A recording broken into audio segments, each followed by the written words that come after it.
Assalamu alaikum, урматтуу Москва Кыргызстан каналынын көрөрмандары, автосүйүүчүлөр. Бүгүн биз сиздерге кезектеги Deo Matiz үлгүсүндөгү унааны Москва шаарынан көргөзмөкчүбүз. Тагыраак айтканда, метро Щелковскийде турат. Matiz издеген биздин катталуучуларыбыз болсо, бул видео сиздер үчүн. Бул асман түстөгү Matiz'дин чыгарылган жылы 2007 экен, туугандар. Объем 1, коробка механика. Москвада жүргөн эмес экен, 32-чи регион. Москванын эмес. Чириген жерлери жок, машина таза экен. Мондай шипованный зимний резинада калпактар кийгизилген, штампованный диска. Астылары таза, чириген, тешилген жерлери жок. Сиздерге бир катар айландырып көргөзүп коеюн.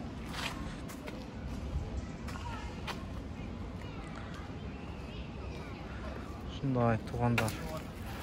Унаанын кузову аябай жакшы сакталыптыр. Чириген, тешилген жерлери жок.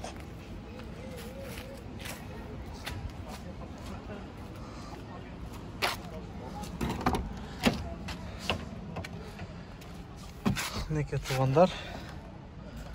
Торпеда бир аз кирраак экен, бирок жарылган, чийилген жерлери жок. Комплектациясы базовый экен. Эки терезе көтөргүчү электрический. Пробеги канча дейт? 29323 километр дейт.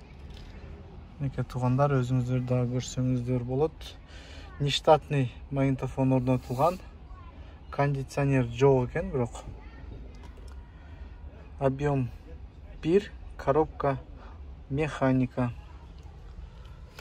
Мына тряпочный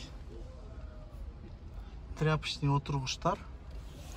Азыр сиздерге кыймылдаткыч жагын дагы ачып көргөзөм. Сен алыстабай туруңуздар, туугандар. Мотор жагы дагы аябай таза экен, жууган көрүнөт. Эсинин айтуусуна караганда унаанын абалы аябай жакшы. Унаа жөнүндө дагы бир жолу маалымат берип кетейин, туугандар. Чыгарылган жылы 2007. Руль гидравлика, гидравлический руль. Пробег 29000 деп көргөзүп турат. Канчалык деңгээлде чын аны айта албайм сиздерге.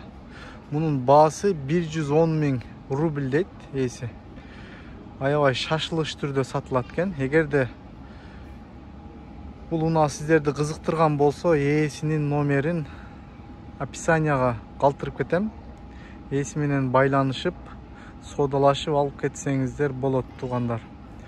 Эгерде сиздерде дагы сатыла турган унаа болсо, бизге кайрылсаңыздар болот.